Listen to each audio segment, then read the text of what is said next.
Matthew was a very loved child. He was an 18-year-old American boy like everybody else in this country. Normal boy. When he was born, just the cutest little baby with big brown eyes. He was a handsome little boy, and he was very happy all the time. He was such a free spirit. He was so happy all the time, and he had a smile to die for. I remember Matt's smile, boy, I'll tell you something. He was a charmer. Yeah, those eyes of his could probably get him in a lot of trouble. He was always involved, he likes to be involved in sports. We used to play basketball, paintball. And he was always a scrapper, though. That's one thing we liked about him. If you picked on him, he'd pick on your back. Someone to always talk to, personal relationships, someone to depend on. He was a great person, lots of fun. I miss him. I miss him every day of my life.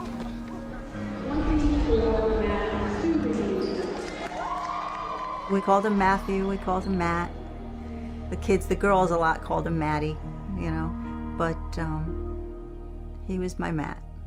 And he loved to fool around with the kids and wrestle with the boys, and he and Annie were very, very close because they were the closest in age, and those two, they were like two peas in a pod.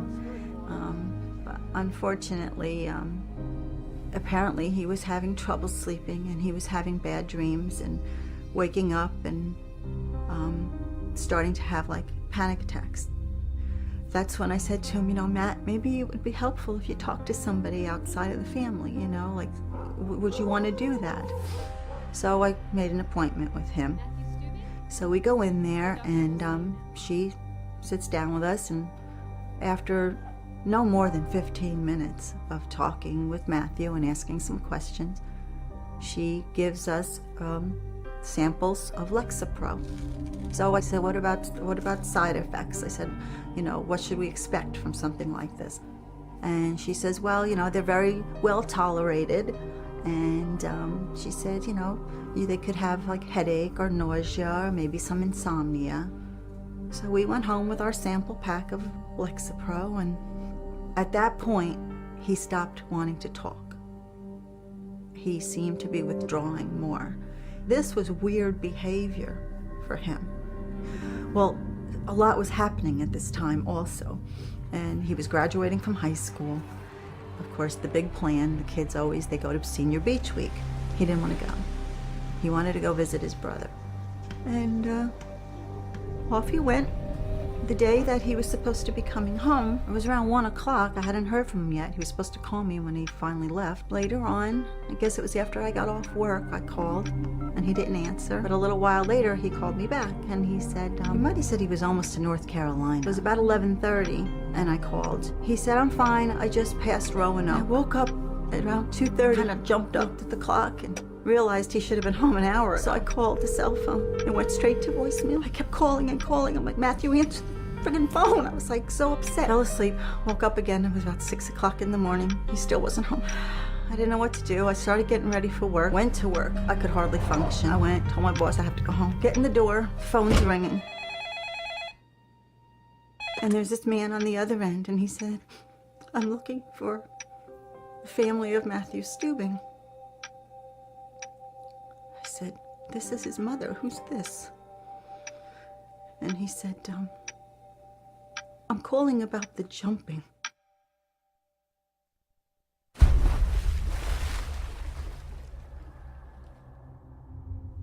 Our world blew apart. We couldn't imagine that this had happened. We couldn't understand because this just wasn't Matthew. None of this was Matthew. I mean, it was like,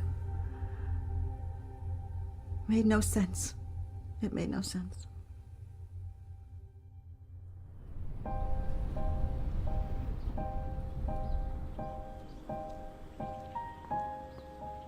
That was the beginning of my story. As a mother, I needed to make sense of what had happened to my child. There were so many questions. What had we missed? The first answer came 6 months after Matthew's death, when my husband found a magazine article that linked psychiatric drugs to suicide. I was horrified. And yet, I knew we had found the answer to the biggest question of all. How could this have happened? The article answered some questions, but made me think of so many more. I had to find out for myself. I had to do something. This is for you, Matthew.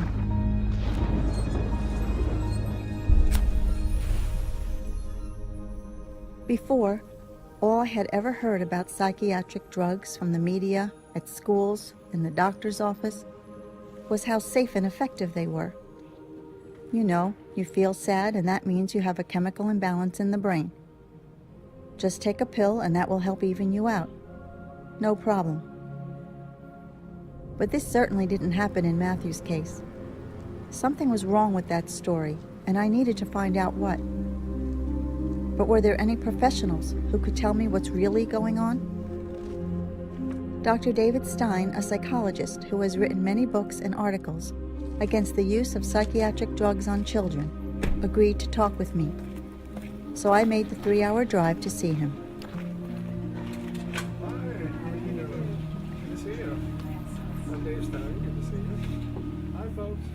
Tell me what brought you to drive all the way down here. Well, we went to a doctor, a psychologist.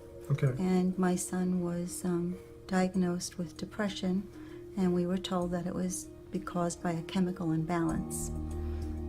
Is there such a thing as a chemical imbalance in the brain that can cause psychological problems? No, actually, that's one of the misstatements of disinformation or misinformation that's coming out. And unfortunately, I think your psychologist believes there's a chemical imbalance, and a lot of people do. The psychologists, educators, the psychiatrists certainly accept it, and now pediatricians are accepting it. It is not caused by chemical imbalance. And what makes me angry is so many of the doctors are just buying into that. It's just not true. There's no test or anything that could have been done to determine that. Am I right? They claim that they found this chemical imbalance or that anatomical problem or anomaly with the brain or nervous system, and yet if you were to send your child to a lab to have the chemical tests done on his blood or urine, they would look at you like you're insane because it can't be done. So what they claim is an imbalance cannot be measured by any laboratory or urine tests or PET scans or CAT scans. None of it can be replicated at the clinical level. And there are about 1,000 claims that come out every year where they think they found the cause of depression or ADD or bipolar disorder. None of it is true. Does that answer your question, Celeste? Yes. Okay. I think so. I feel that if I had known better, if I'd had the information in front of me to make a decision, he would never have been on that drug, to be honest. He never would have been on that drug. And I believe we would have worked it through. So I feel to blame. You feel guilty? I do. I think I'll always feel that way. You did not let your son down. You were an honest parent, honestly seeking help for your son who was having some trouble. And if you went to the bookstore, the books would say the same thing. The same garbage would be inundated through all the bookshelves. So you'd pull one book after another book after another book, and all you would get is chemical imbalance or a neurological disorder and all this. And they need the drugs, and the drugs and therapy, the combination is the way to go. You would have gotten it from everywhere you would have looked, except the very few scholars around the nation and the world that are fighting this. And we're a rare breed. We read deep into literature. You're not at fault, Celeste. I think your attitude will change. But right now, the prevailing and pervasive attitude is what you walked into. It makes me angry. I feel anger at hearing your story. Dr. Stein, thank you so much. God bless you, and I'll help you any way I can. Appreciate it. What Dr. Stein said shocked me. Why hadn't I heard this before? Why hadn't anyone told me this? Was the mental health industry knowingly lying to me?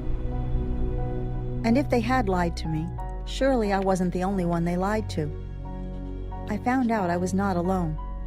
There were a lot of other mothers who had been through similar experiences and were speaking out.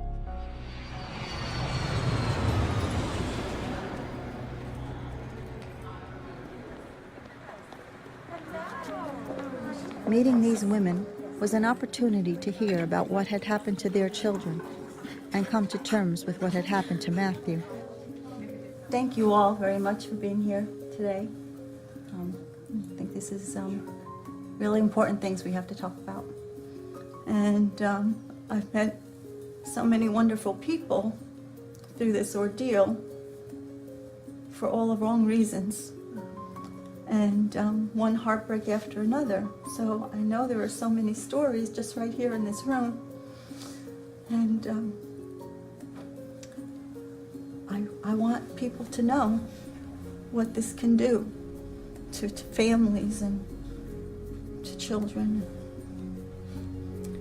So thank you for being here today and helping me. Thank you. Thank you. You know, they let you think that one doesn't matter. You know, they expect that a certain percentage are going to suffer these side effects, and that's okay with them. One child's dying. But it's not okay it's not okay. No. And there's one, and there's one, and there's one, That's and then right. there's 100, and then there's 1,000, and then That's there's right. 10,000, That's and right. it's not just one. Yeah. And That's one right. is too many. That's right. But it just goes on and on. When I took Matthew to the doctor, he was diagnosed with a clinical depression. And they said it was because of a chemical imbalance. What happened to you when you took Candace? We took Candace because she was exhibiting anxiety at school. She had started blocking on tests, and I had a couple of teachers say, you know, Candace needs to study for these tests, when I would know that she had, because I used to study with her and she'd always make note cards and everything. But she would get to the test and she would freeze, or else her writing was so horrific that she might have had the right answer, but the teacher couldn't read it, so she'd get it wrong anyway. And I took Candace to a highly recommended child psychiatrist, and he talked to her for about 15 minutes and said, well, she has a generalized anxiety disorder. The only way that this anxiety was manifesting itself was in tests. There were no other areas of anxiety. They're not telling you that it's entirely psychologically based and subjective. They're just saying, oh, well, based on these symptoms, you have a chemical imbalance. Mm-hmm. And then with a chemical imbalance, it's like, where did they come up with that? What chemicals? Exactly. I love that. Like, where's the test? Don't we get a test? Where are the tests, you know? And Yeah. You can draw somebody's blood and see if they have cancer. Those are real medical diagnoses. If somebody tells you that your child has ADHD, ask them to draw their blood and show you the chemical imbalance causing this. And they can't do it because they haven't proven the chemical imbalance that's causing this. It's completely arbitrary and subjective, and it is their opinion that that's what's going on with your child, who you are actually the expert on. They always hide behind, I say they, you know, the psychiatrists and the psychologists, they always hide behind, we're doing this in the best interest of your child, you know? And that's really hard to get around, you know, as a mom. You know, you're out there and you're like, I want to do what's in the best interest of my kid, you know? Playing on the guilt again. Yeah. If you loved your child, you drugged them for their own well-being. And you want to do what is right for your child, so you bow to the pressure because you think that they know, because they have an educational history, they've gone to college, they're more powerful, they know. They're the professionals. You know your child better than anybody. Tune them out.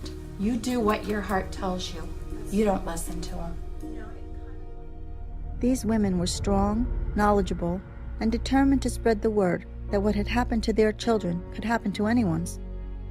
Because when it comes to diagnosing kids with psychiatric disorders, no one really knows what they're doing, as a group of high school students found out when they interviewed psychiatrists at a recent psychiatric convention.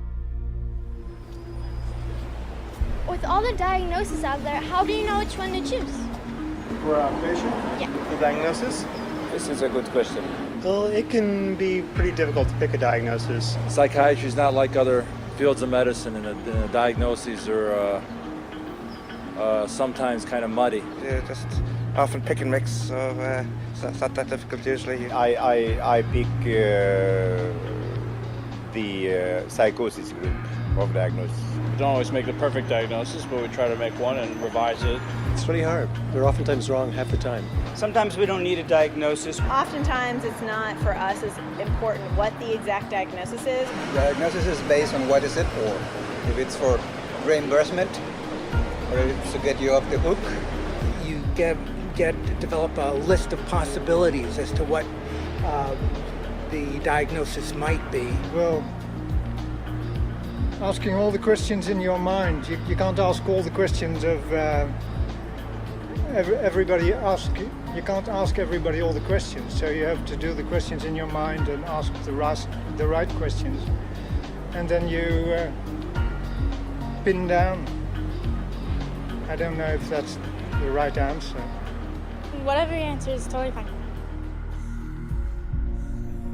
Matthew's doctor never informed me about the unscientific nature of her diagnosis or the serious possible consequences of taking the psychiatric drugs to treat it.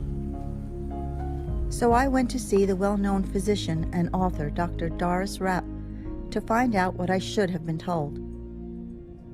My son was put on the drug Lexapro, and we were told that the side effects were very benign. Headache, dry mouth, nausea.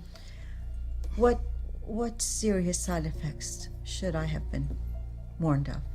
Well, drugs such as that can cause depression, it can cause dizziness, and there are many isolated reports of almost any area of the body being affected by those. These are the ones that cause the depression, the suicidal thoughts, the heart disease, the metabolic defects. And I think that obviously lung function and cardiac function need to be monitored on children if they are finding enlarged hearts and the children are having heart attacks and strokes and increased blood pressure and irregular heartbeats. And it was found that many times when you stop these drugs, the symptoms don't disappear. You think the shaking is going to go away. It may not go away. And there's nothing more devastating to a young child than to twitch and have these jerks in their body that they can't control. You should have been told to watch for any change in how your son feels or acts or behaves. Any change in his appetite. Is he dizzy? Does he have problems with his coordination? Right. Did they tell you to contact them if there was any change? No. They didn't give you a sheet with side effects? No. That you should have received a sheet that said these are the things you might look for. And if you notice any of these, but I think most people would be scared silly because it might be a whole page of side effects and you might not even know the terms, but you get out a dictionary. Or it's in print that's so small that's right. You can't even You read. get a magnifying glass. And I'd say that you shouldn't have to be the doctor, but in today's day and age with so much going on that shouldn't be happening, I'd say parents, go check on what your children are taking. Don't assume that it's normal to have a reaction if you're seeing one. Call your doctor up and complain. Get a second opinion. But you've got to cover yourself in every way that you can possibly cover yourself. I think you can't drug healthy bodies and make them unhealthy in so many ways and expect those individuals to grow up to be a functional, creative persons in the society. They simply won't be able to reach their full potential because the drugs change them. I think that what is going on is a sin. God must be standing up there saying, what are you doing down there? What are you doing? I agree. Thank you so much. You're going to make me cry. Thank you very much. You have some tea inside here. Coffee.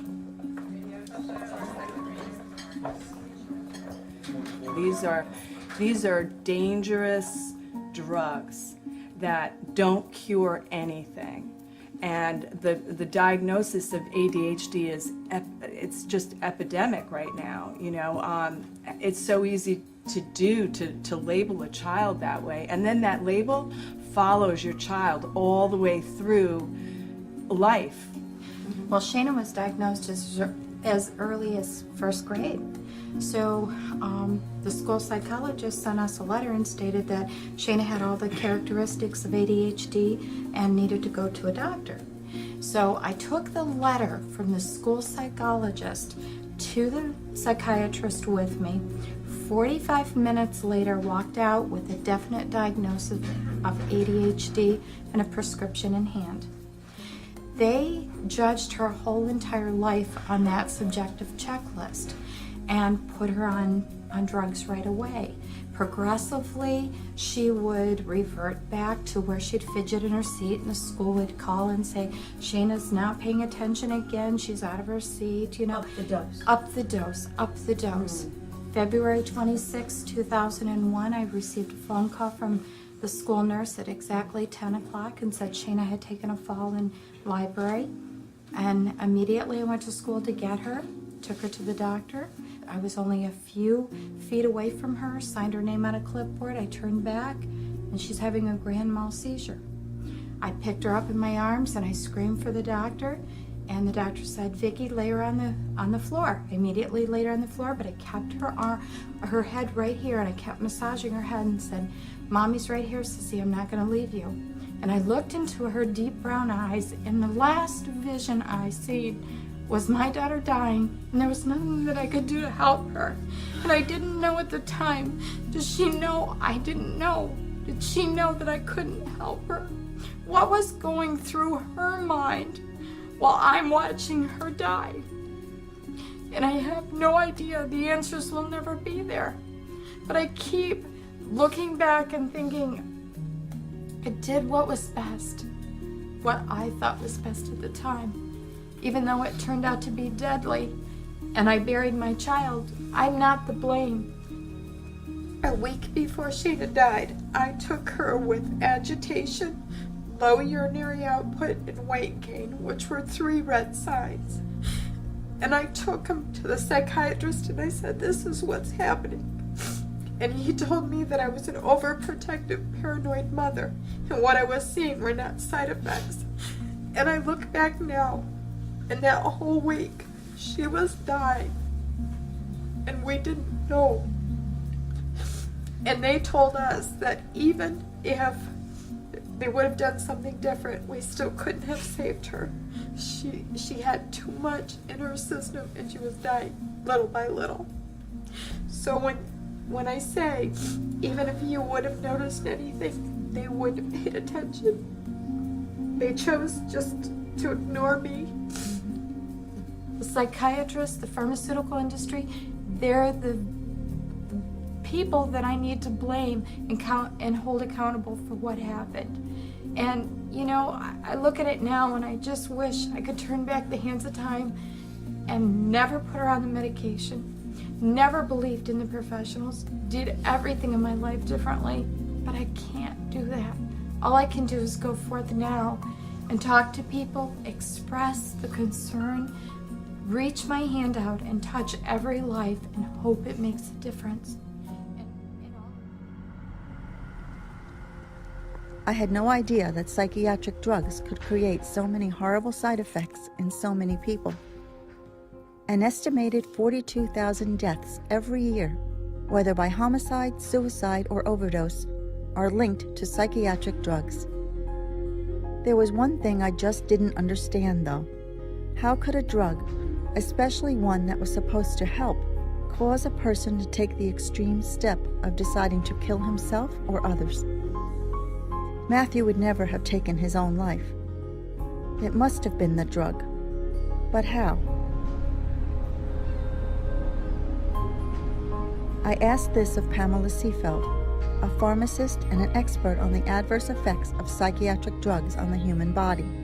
It's very nice to meet you. Yes. Thank you for taking the time to speak with me. My son was only on the one, but he started off at one dose and did not do well. And it was after that that his demeanor really started to change. He became very anxious, very withdrawn, more withdrawn than he had been, because at least before that he was still talking to us. And within 9 weeks of starting the medication, Matthew was gone. The symptoms that you're describing, the description of these symptoms, it's very classic of drug-induced psychosis, because he couldn't metabolize it. You have to understand, it wasn't his depression that got him. It was the medicine at a toxic level in his brain that made him psychotic. And that's what it comes down to. I'm telling you, the drug metabolism issues are killing a lot of people. If they're only offering you medicines, and the medicines have this possibility of causing psychosis, that's what's really happening. The person's drug level gets toxic in the brain. These medicines like Lexapro, Paxil, Zoloft, they have to work in the brain. That's what they do. They pass through the brain, and that they work on those receptors in the brain. If you think about it, if you have a normal dose of a drug and people don't do really well with it, if the increase in the concentration is 5 times, think about what that does to the person. 5 times the normal amount of drug in the brain. People always become psychotic on it, and they call it drug-induced psychosis. Well, I feel very strongly that's what happened to my son. I'm sure of it. When your son was given those medicines, you know, he can't metabolize those. He had a toxic level in the bloodstream and in his brain, and as a result of that, he took his life. And what has happened is that they're not looking at the real facts. The drugs are very dangerous. And they know. Yeah. Oh, yes. They know that this is happening. And nothing's being done. Let me tell you that. No. Nothing's being done. And so, if I can bring you a science reason, it's not obscure like drugs are bad, medicines are bad. It's not that. I'm telling you, there's science behind what we're discussing here. And I'm just really glad I could be the pharmacist to tell you what's really happening. I want to share this with a lot of people. And I appreciate it so much. Thank you so much. Thank you. Thank you.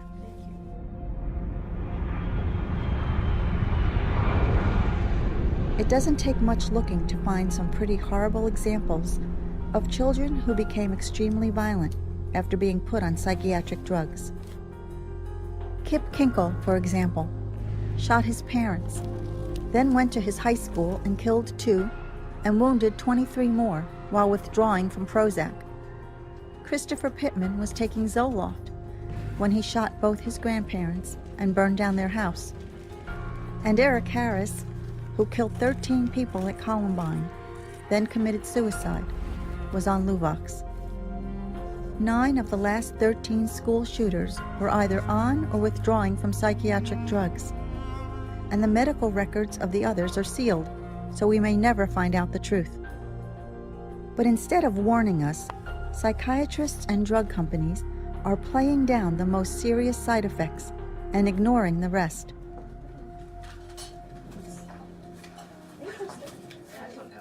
Matthew loved his family, loved us so much. That before, when he jumped from the bridge, he was wearing a life vest.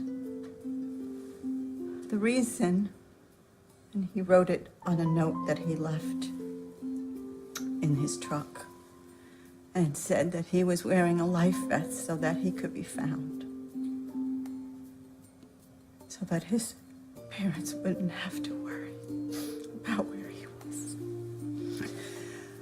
Now, is this a child who wants to hurt his family? He wouldn't have hurt us for the world. Sorry, Annie. But this is what happened.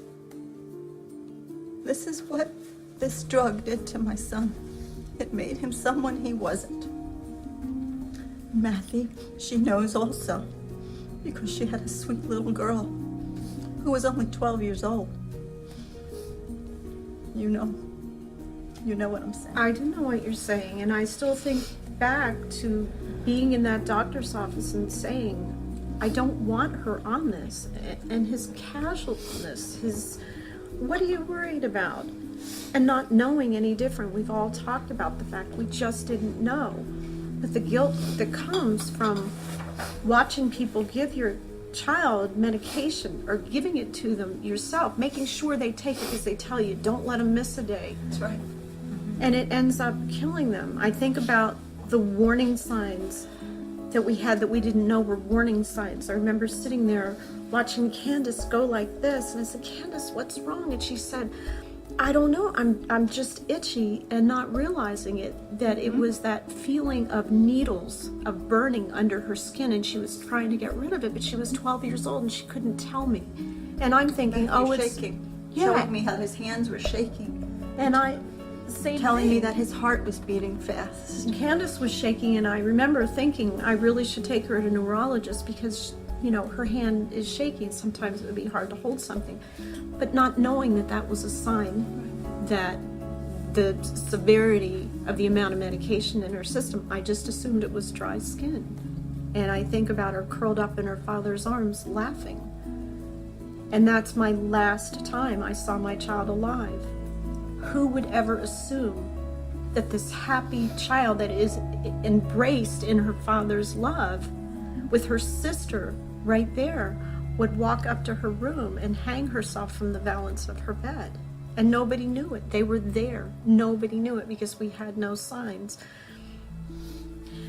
I think about days when I thought I was going to die myself because my pain was so intense that nobody could live through the breaking heart that I was suffering. I remember being in a fetal position on my laundry room floor, thinking I was dying, and calling my therapist saying, I don't think I can live. I can't catch my breath.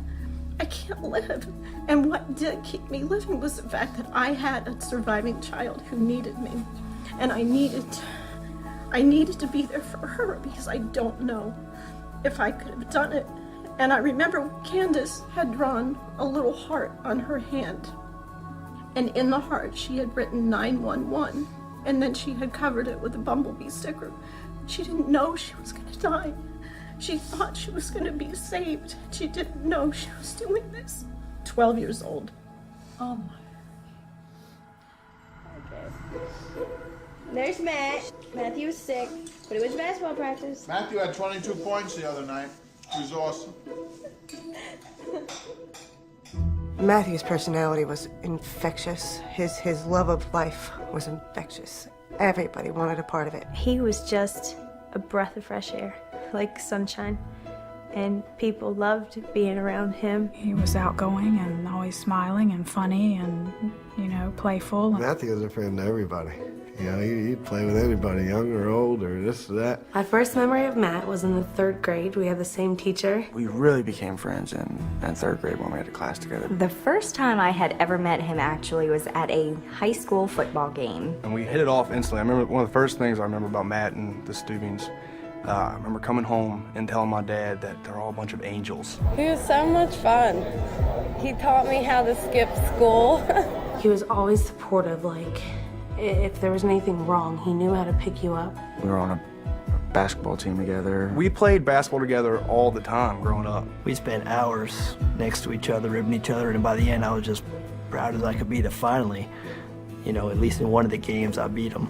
I mean, it was very easy to stand on the side and just, you know, just grin ear to ear because the kid was absolutely cool. And in my life, he is still cool. The more I learned just how much our kids are being drugged, the more outraged I became. But I was truly horrified at the extent of psychiatric drugging that is forced on children who don't even have a parent to protect them. No one knows this better than foster child counselor Sonia Mohammed, who works with the County of Los Angeles, dealing every day with children diagnosed and forced to take psychiatric drugs. My personal experience has been that these drugs are very, very dangerous. We don't see any evidence of them doing or accomplishing the things that the parents are being told that they're supposed to accomplish.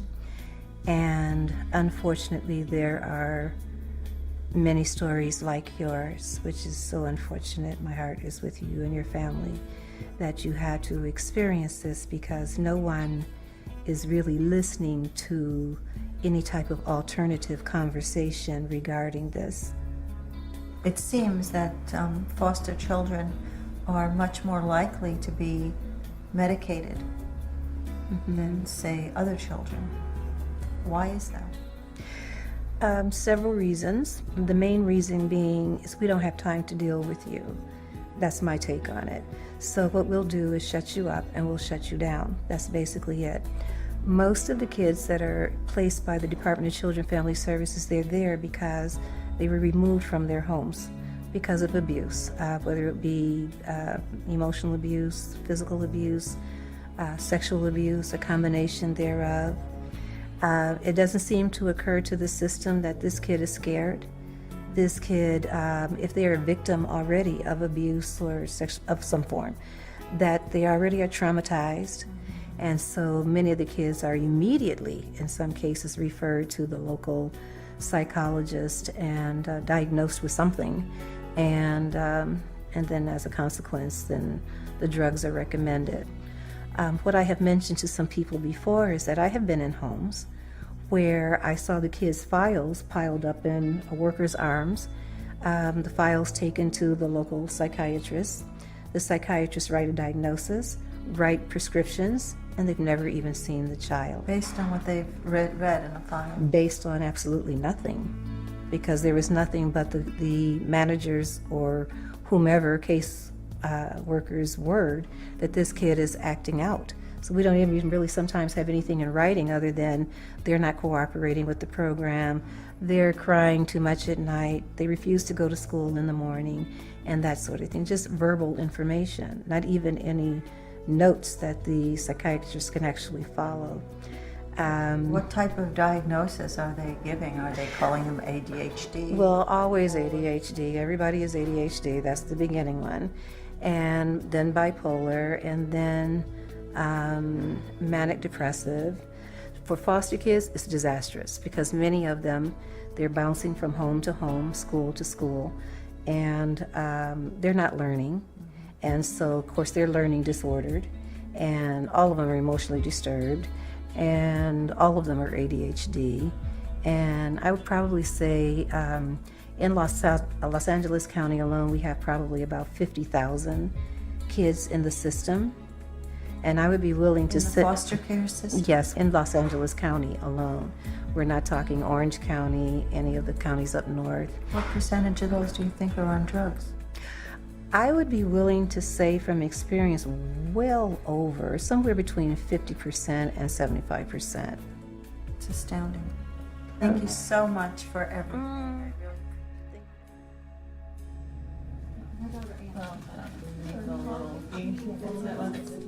Our children came from loving homes, and we've still experienced these problems, but as far as foster care children go, you know, they've all had issues and reasons that they've been taken from their homes, and I understand that they are automatically put on drugs. Certainly they have to go through psychiatric evaluations, so you know, you have experience with that. Right, yeah. Actually, I remember seeing a study that children in foster care are 3 times more likely to be on a psychiatric medication than other children who were on Medicaid. The foster parents don't know. They don't know. When you go into the foster classes, they're told that medication is the answer. When your child is having these issues, get them in.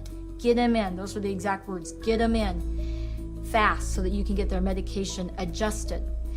And then the issues continue, or the child just kind of goes numb. Or the children die, like or the children die. in Florida. When I got my little boy, he was on 8 50 milligram pills a day of Seroquel, the antipsychotic, which for a child under 50 pounds is really incredible. That was on top of his ADHD medication.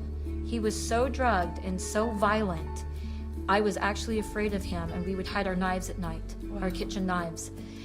When we'd go to bed as a family, because we were afraid that he would get up in the night and harm someone. he became so bad that he actually, in one of his foster homes, slaughtered their family pets with a kitchen knife. Oh, the foster mother came home and she sees this and she thought a burglar had gotten into the house. She was just distraught. Oh my gosh, who could have done this? It never even crossed her mind that the preschooler did it. And she figured it out, that it was him. He had gotten so violent on these medications that he had killed her little family pets. It was decided that he should go to the state hospital, and I left there and I decided that I would try him. They said I had 2 weeks to turn him around, and then the state hospital was still there if I couldn't do anything. And so I brought him into my home, and the first thing we did is tons of nutrition, food in its most natural form, tons of raw food, tons of whole grains. That's what we did. Lots of real nutrition. And then we started taking him off of his medications. And he turned around so much that I became known in the caseworker's office as the miracle worker. He just made such a turnaround, and today he's just incredible. He skipped a grade, and he's still tops out, nationally, tests out so high in even the grade that he's in. Plays a couple instruments. He's fabulous at school. This is an exceptional child. He's not showing violence toward his Oh, sister no. or your family Oh, no. pets? Oh, or... no. He's very sweet with all of our pets. We have 5 dogs, 3 cats, and he's wonderful.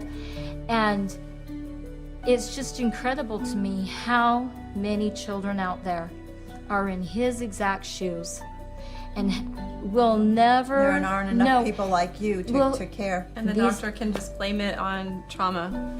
Or, if a child commits suicide so often, it's just we didn't get to them soon enough.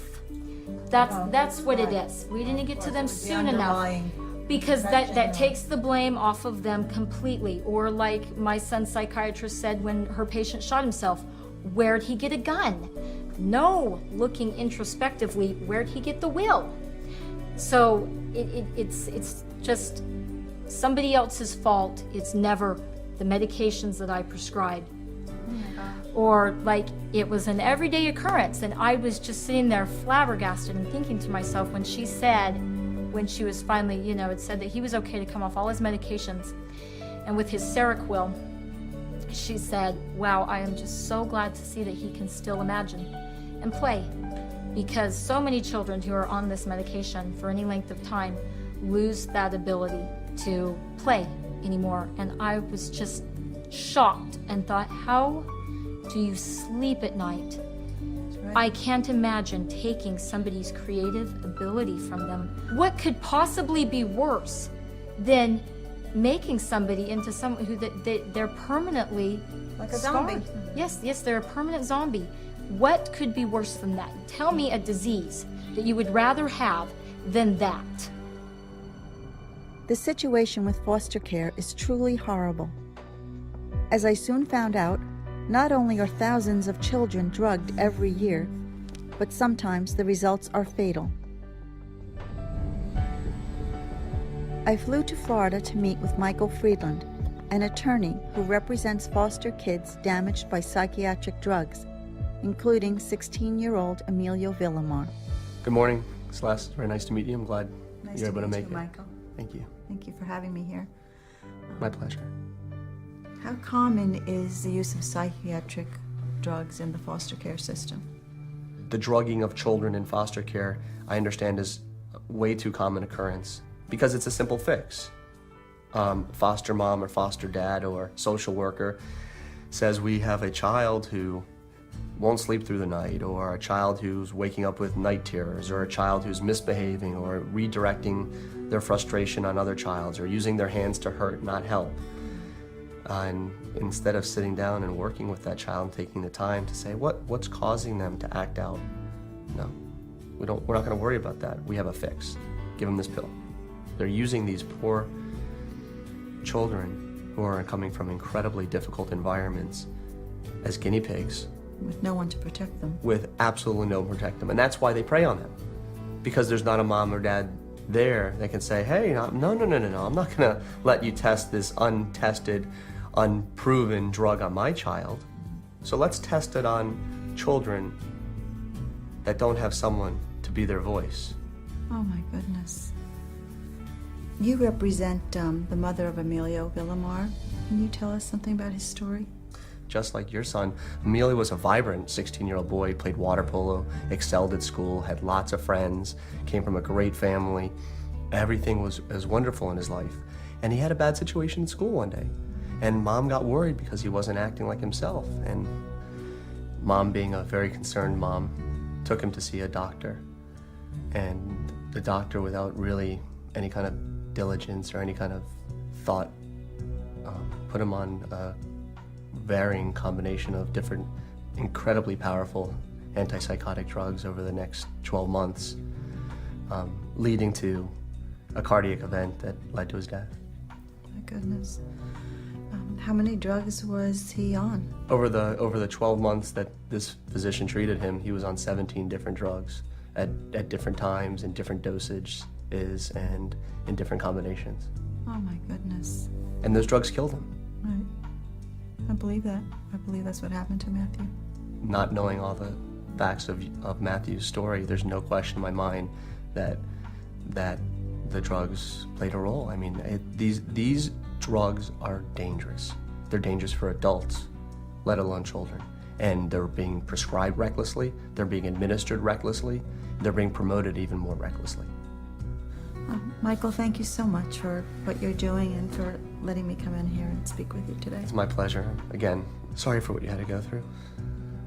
I can only hope that what you're doing saves other families from having to go through that same tragedy. I hope so. Oh, Matthew's got you now. Hello. Say hi.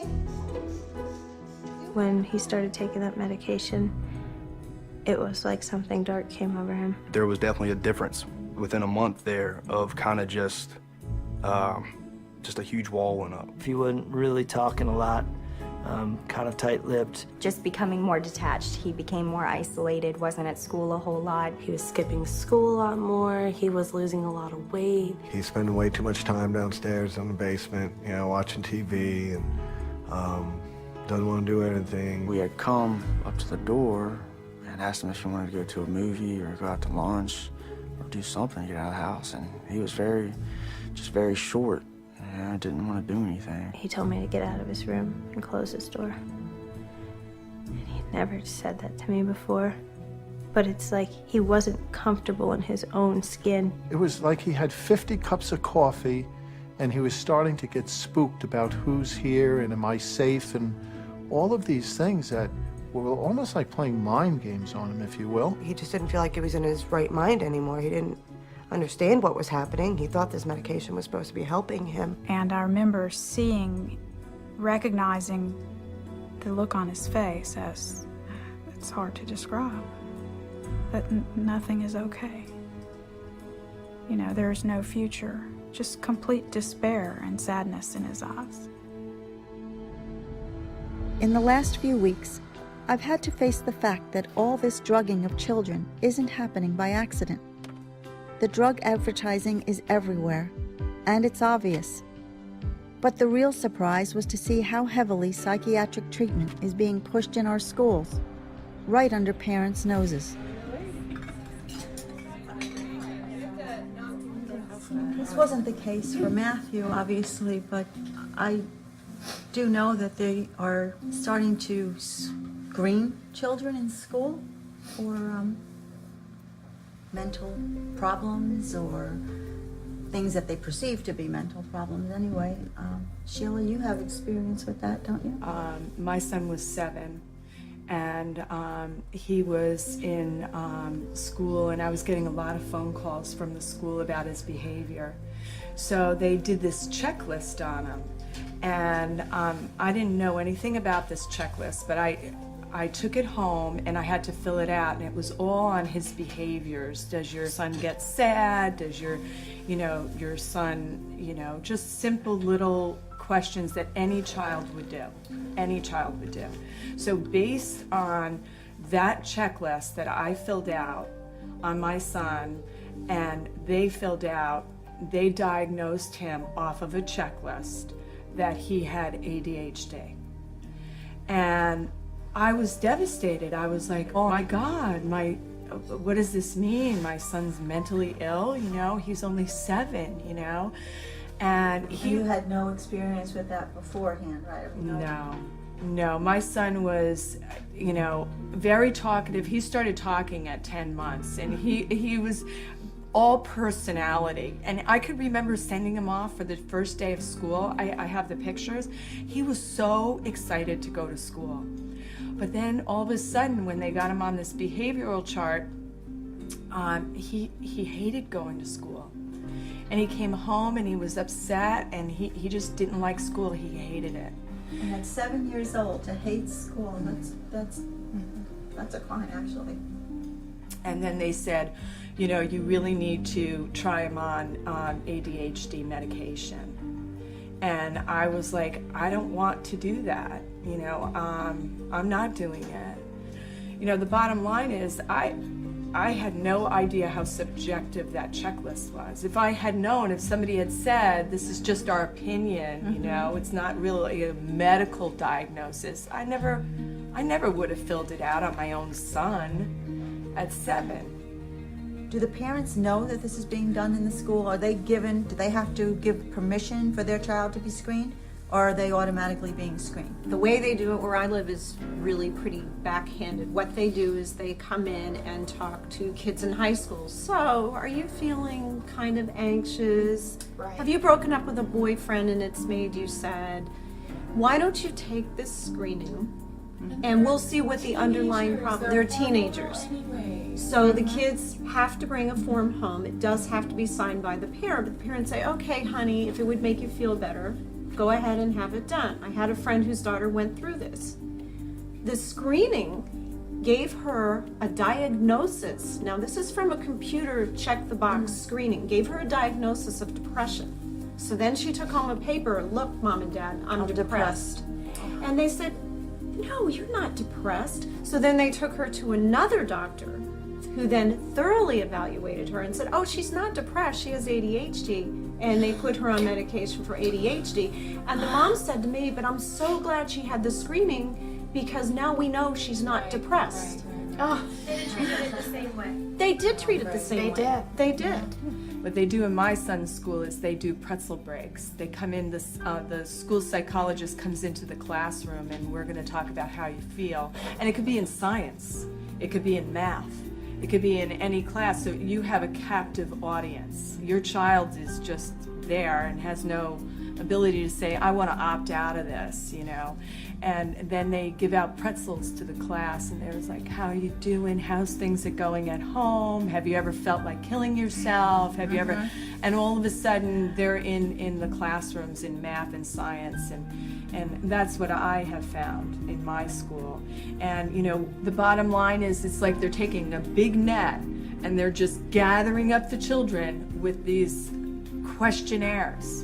And then when they get the kids in there, they drug them. And that's not the kind of society we want to build. I couldn't believe this was happening, and in our own schools. From a single 10-minute multiple-choice computer test, they can judge you at risk for suicide and send you to a psychiatrist. And one well-known study said that 91% of all children going to a child psychiatrist leave with a prescription. The only problem is, the psychiatrist who wrote the questionnaire for the largest children's mental health screening program in the country has admitted that 84% of the time the test is wrong. But by then, the damage is done, as I learned from educator Kathy Brown. Hi, Kathy. Hi, Celeste. Thank you so much for having me here today. Oh, you're very welcome. Appreciate it. I don't understand how, you know, these young children especially that are being put on for ADHD and bipolar and whatever else they're being, you know, labeled with. How do these children learn? How can they function in school? My observation is that they just don't. They can't. Basically, what I see is they can't concentrate, and they, as you said, fall asleep. They have stomach upsets. They have, you know, out of the maybe 300 side effects on one of those drugs, they'll have 4 or 5. it makes it difficult to study. It makes it difficult to study if you can't sleep. It just frightens me and makes me wonder what's going to happen to the next generation. What's happening to these children that are all being drugged right now? Where's our society going with this? That is an excellent observation, because the children who are active, curious, interested children are the ones who are most likely to act out in school. The very brightest get bored. You know, they finish and everybody else is still working on something and now they have nothing to do. So, they look around. What can I do? Who can I talk to? You know? Albert Einstein, if he were a child now, he was extremely bright, as everybody knows Einstein. He had difficulties with learning the way that teachers taught. His mother took him out of school and homeschooled him. Didn't they actually think he was retarded for a while? Or? They did. That's exactly right. If he were in school now, he would be drugged. We are taking our brightest children and drugging them. I mean, that to me, it's appalling and it's frightening. It is. Where's it going to stop?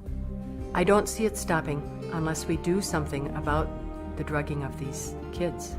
If somebody had come in from some other country and said, I'd like to have all of your brightest children, please. I'd like to put them all on drugs, and we'll make it more difficult for them to learn, and we'll make it so that, you know, they're not so interested in things, and we'll make it so that they have difficulty sleeping, what would we have said? You know, we would have said, get out of here. But instead, we're doing it ourselves. And it's very, very sad. Well, it's frightening to think what we have to look forward to right now. It is, so we just need to do something about it. What Kathy told me about Albert Einstein made me curious. She was right.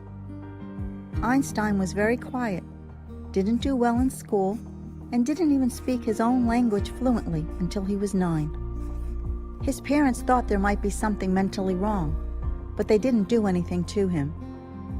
And look how he turned out. Now we're told that famous people like Winston Churchill, Abraham Lincoln, Sir Isaac Newton, Mozart and Beethoven had mental disorders. What if they had been drugged like Matthew? 8 million young people are currently on some type of ADHD medication, which experts say is chemically very similar to cocaine, comes with some pretty scary side effects, and is very addictive. Makes you wonder how many geniuses are being destroyed every day. This is Matthew's School of Fitness. He's gonna pump me up. Run in place. Ready? Throw some jabs in there. Yo!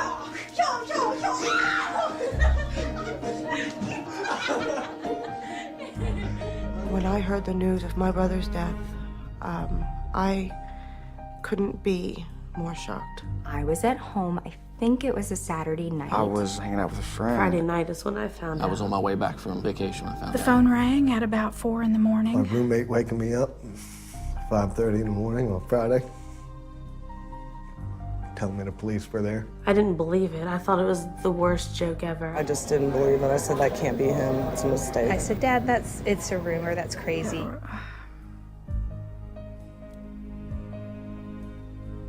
It made me speechless. It was one of the worst days of my life. I never imagined Matt would commit suicide. He did not want to end his life. He loved life. He had a good life. We all knew Matthew wasn't capable of this. A boy doesn't smile like that for 17 and a half years. And then 6 months later go and do this without any help. In just these past few months, I have found that we are in the middle of an epidemic of the psychiatric drugging of our children. Across the world, there are 20 million children on some type of psychiatric drug. 20 million.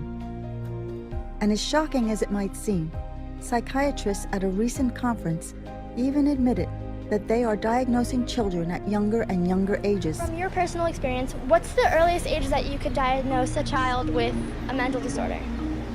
It depends. Some disorders start in early childhood, some in adolescence, some in adulthood. It's a very, very complicated question. Earliest isn't really a criterion. End of junior school, going towards high school. 13, 14. Probably 6 and over. 6 and 7. The age is 6. 5 or 6, age 5. 5 years? 3, 4, 5, 6 years of age. Probably 4 or 5. 4 or 5. 4 or 5. When you look at a kid who's 4 years old and trying to diagnose him with ADD, how can you tell it's not just because they're 4 years old? 4 years, 3 years. Very early.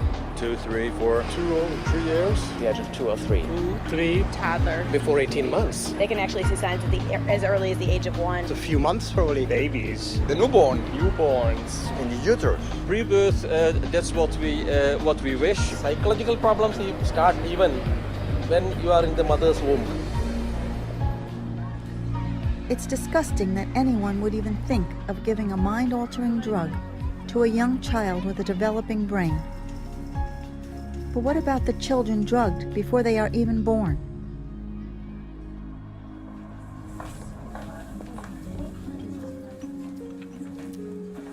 Another way that we're being drugged is through pregnant women.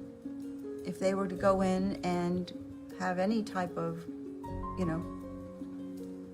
problem with their mood, as if any pregnant woman doesn't, they're putting them on these drugs.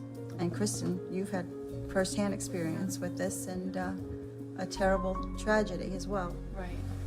I had been on antidepressants for 8 years, and so I have had 2 pregnancies on antidepressants. And so when we wanted to get pregnant with Indy, I asked my new physician if that is something that he recommends, is that I get back onto Zoloft, because I was on Effexor. In fact, I was on 300 milligrams of the XR every day, and he recommended that I stay on it, that there was no testing to show that there was any problems, that it doesn't get to the baby, that I would be fine. And so I took that as, you know what you're talking about, and I decided to stay on it.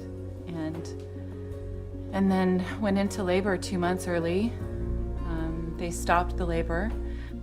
The doctor came over and said, and was shocked that my OB hadn't said that Effexor was dangerous during pregnancy. But he had immediately called down to the NICU and said that we have an Effexor baby and to be ready. And they were there. That must have terrified you. It did terrify me because I didn't know what we were up against at this point, but it was too late. It was too late. It was happening. And so when she was born, she wasn't breathing, and she wasn't she wasn't responding to anything.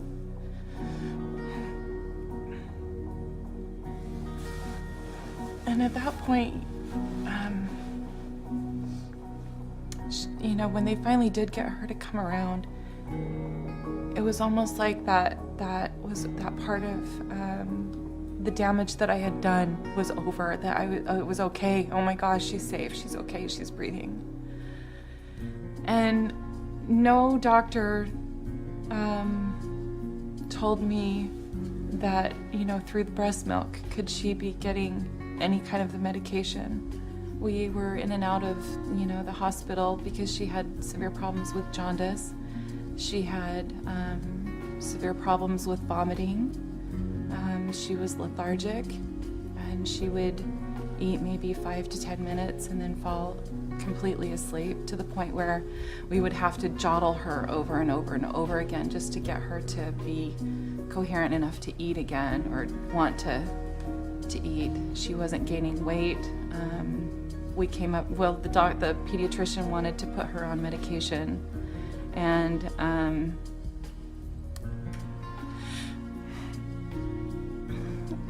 I told him no because she was a baby. And in the whole time I was giving her medication through the breast milk, and and okay with that. She didn't even have a voice. She couldn't tell me that anything was wrong. You know, I should have seen, and I should have put it together, but I didn't. That wasn't your role. That was the role of the doctors, and there were plenty of them around to be able to tell you that this could affect your baby. Well, and you think about it. You don't drink, you don't smoke, you don't, drink caffeine. You watch what, you take good vitamins. Why would you drug yourself? It goes right to the baby. And that just didn't... It's called a medicine. It's a medicine. They call it a medicine, so it seems like a good thing. You're supposed to. It's going to do nothing but good for you. And that's not what it does. It's as bad as all those other things or worse. Well, that's what I've said to my, to some people is, what's the difference between going to the guy on the corner selling heroin and going to my doctor? Because it's going to do the same thing. I did the same thing. I breastfed for 4 months on Zoloft. And the whole time they told me it was safe, and the only problem was watch out for sedation. But they never said, because sedation could kill your baby. Your baby might not ever wake up. No child should be lost that way, and especially with breast milk, mixing all these drugs in it is just a recipe for death.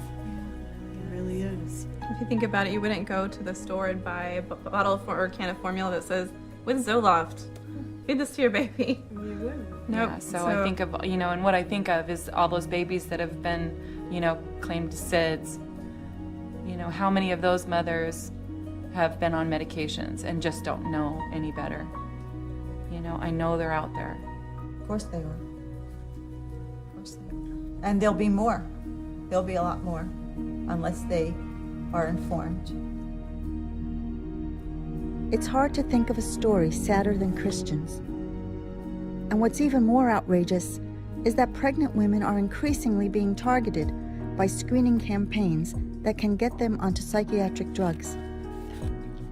1 in 6 pregnant women today is diagnosed with a depressive disorder, and most are put on antidepressants, which means over 500,000 babies every year, born and unborn, are exposed to chemical toxins. And now, psychiatric researchers are trying ultrasound to supposedly diagnose bipolar disorder in babies still in their mother's womb. The problem with drugging pregnant mothers with antidepressants like Paxil is it dramatically increases the risk of preterm delivery and doubles the chance of birth defects, such as heart malformations. If I hadn't seen for myself what was going on, I would never have believed it. Psychiatric drugs are obviously not the answer, and yet they are practically everywhere. But if drugs aren't the solution, what is? After all, Matthew was having trouble. His problems were very real. What should I have done for him? For this, I flew to Minnesota to ask Dr. Gary Coles, a medical doctor and an authority on the dangers of psychiatric drugs. Dr. Coles, if I had brought my son Matthew to you, what would you have done? Well, he surely would never have been on a drug. I would have spent an hour and a half with him at first to try to find out what the root causes were. Make sure he didn't have some physical problem for sure, hypothyroidism, for instance. So you would have done some basic blood work and physical exam. Sure, because there's so many things as far as nutrition are concerned, and that can lead to sadness or social situations. What kind of stress was he under, etc. What kind of diet he was under. If we're well nourished and being jilted by a girlfriend or something might not affect us, but if we're malnourished, that might make us angry or depressed or aggressive. So I would have taken an extended history. That would have been the most important thing. And then probably if he hadn't had any laboratory tests, I would do some sort of laboratory testing, make sure he wasn't anemic, make sure he didn't have electrolyte abnormalities, make sure that he didn't have any urinary or kidney problems, etc. Make sure he didn't have a brain tumor. All those sorts of things. So many things that could and should have been done before he was put on a drug. In my practice in the last 10 years, I never had to put a person on a drug. Right. Doctor, are there any other underlying causes that you can think of that could have been at the root of Matthew's problem, or other people that go in with these symptoms? Even though it's most likely some combination of the things we've talked about already, there are certainly physical illnesses, infectious diseases that can contribute. Allergies? What if there was... Sure, could be allergies, bacterial infections, mercury in the vaccines, aluminum in the vaccines. Matthew's room was in the basement. It's a finished basement. Now, there were windows in his room, but still, it gets musty down there. There's mold. Is there some? Sure. Are there things that could have? Toxic fumes, of course. And carpets will have all sorts of toxins in them, funguses and things like that. Mold and mildew are toxic to the body and probably the brain. So there's a list, I'm sure, of hundreds of physical bacterial illnesses that maybe can contribute to chronic fatigue or sadness, perhaps, or lack of energy. So there's a lot of holistic approaches to physical health, mental health, spiritual health, everything. And drugs just alter the brain. You know, they never cure anything, and then they make you permanent patients, which is great for business and bad for patients. And completed suicide is just one of the thousands of adverse effects that the industry refuses to acknowledge. So our brain nutrition is extremely important in mental ill health, getting people off the drugs, good nutrition. That's the way to cure, and then you have lost a patient for life. But that's what doctors are supposed to do. That's what your goal is supposed to be. We're supposed to cure people and not make them chronically ill and requiring monthly visits for the 2-minute prescription. Thank you so much for sharing everything that you know with us. You're welcome. It was really wonderful to meet you. What are you doing? Say hi to the camera. Hey. Say hi. I have a million number one things that I miss about Matthew. I can't go on a list. I miss the camaraderie. I miss him at the kitchen table. I miss him at Christmas. I miss the things that we did together. Everything. His presents. I just wish he was still here. I know how much fun he'd be having. I know he would love to see Ryan's little boy and my niece and be there for his family and us. Next week when I see my other 2 brothers, as much as everybody's gonna be there, we're still gonna be one man down. You know, a part of us all went with him, and that part is sorely missed. It is achingly missed. I don't like that all the people closest to me have got a huge hole and a huge ache that doesn't go away. They're amazing. Love for each other. I just tore all apart. For some drug companies' bottom line. My friends get to visit their brothers at college, and they have their little brothers on speed dial. And I have to visit mine in a cemetery. Because someone made a decision that this information wasn't gonna make them money. Is what it came down to. Or it wouldn't get their drug approved. So I visit my brother in a cemetery on his birthday, and on my birthday, and on Christmas, and any random day of the week. I go there. But I won't see him get married, and I won't see him have kids. And he won't be there for me when I do those things. Because he's not here.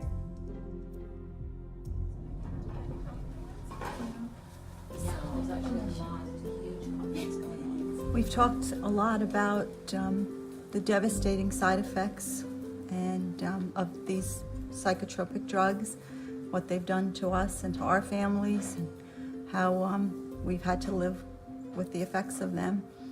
But there are other alternatives to taking those drugs, and I just wanted to talk a little bit about what they are and what experience you might have with them. Sheila, you didn't put your son on drugs. You elected not to do that. What did you do to help him to get through his situation? I did tutoring, and basically I took my son there twice a week, and they worked on educational issues such as sequencing.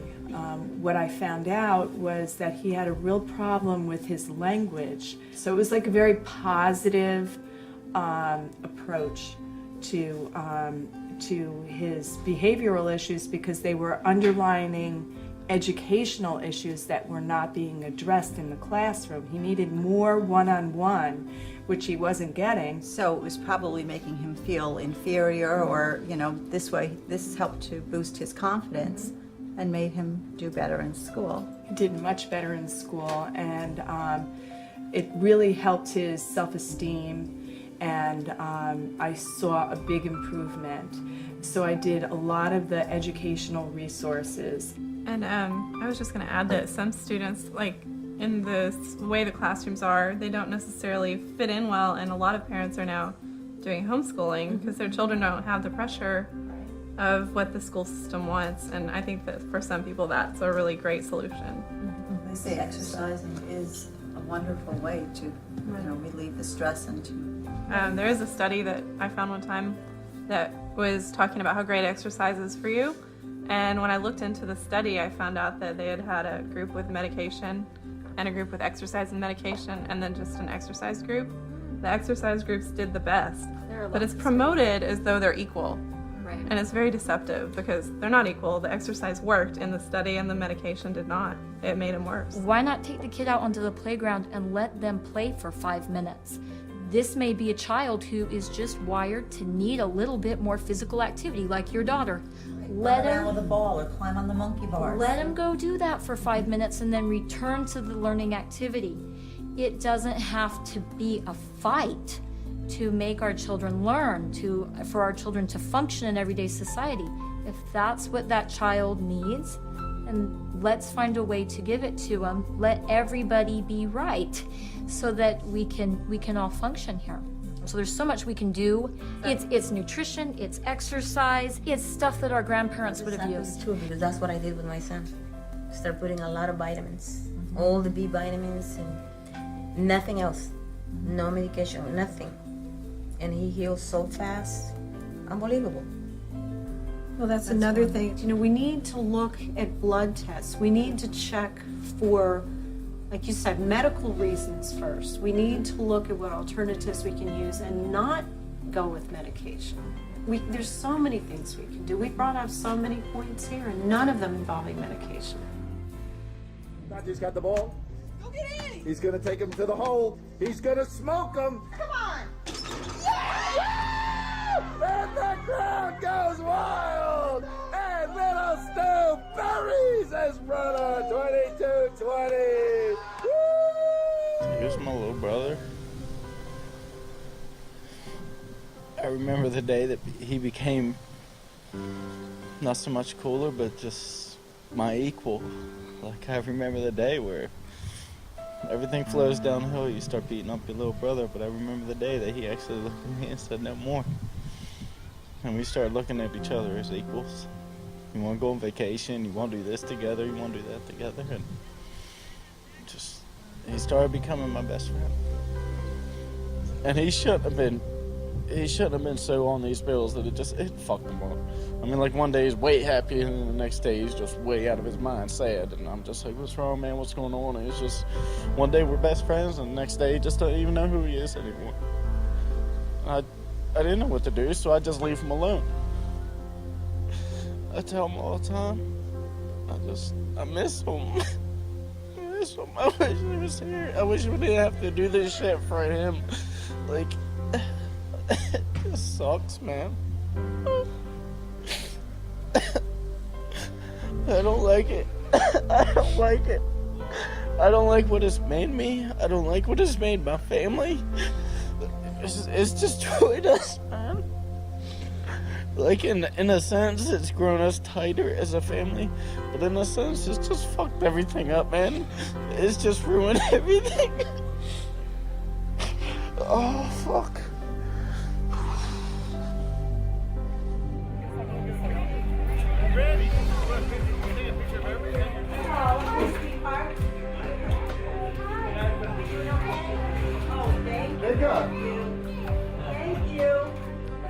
Every April 25th, we get together to celebrate Matthew's birthday.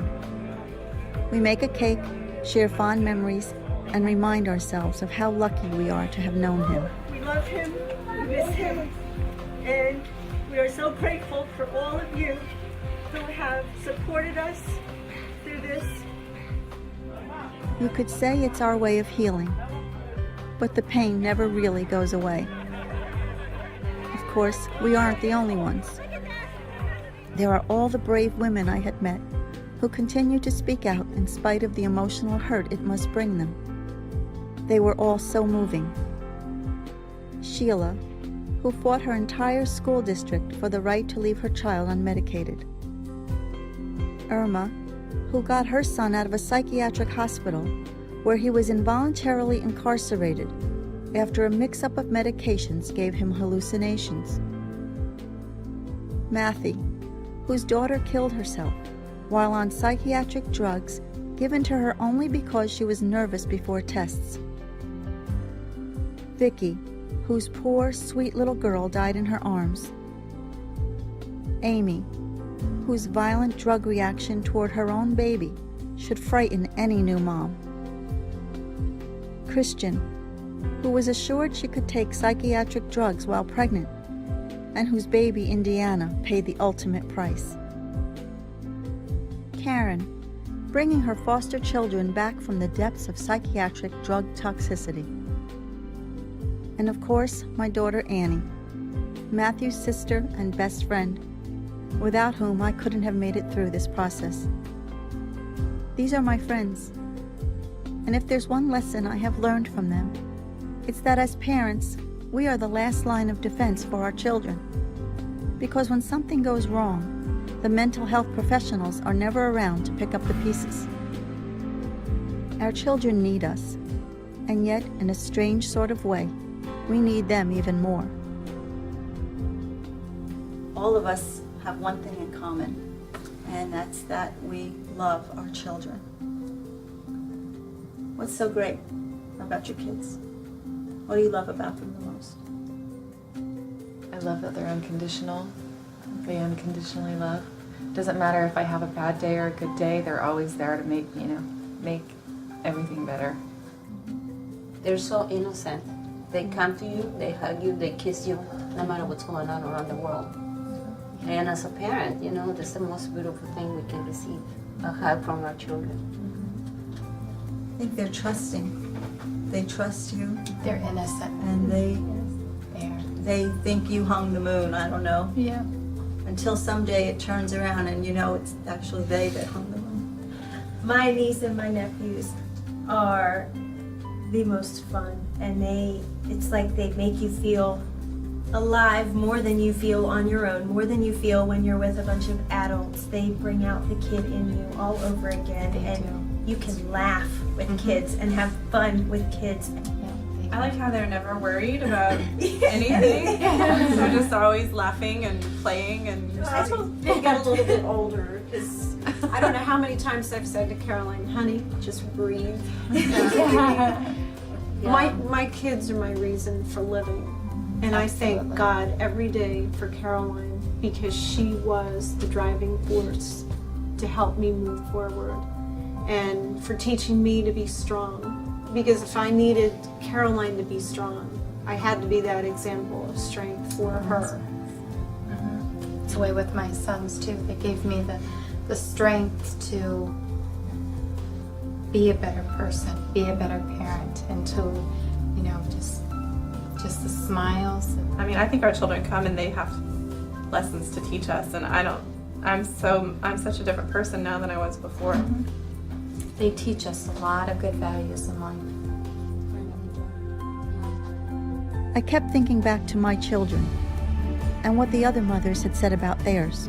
Their smiles, their imagination and creativity, and their boundless energy. My name is Tyler Milford, and I am 11. My age is 7 years old.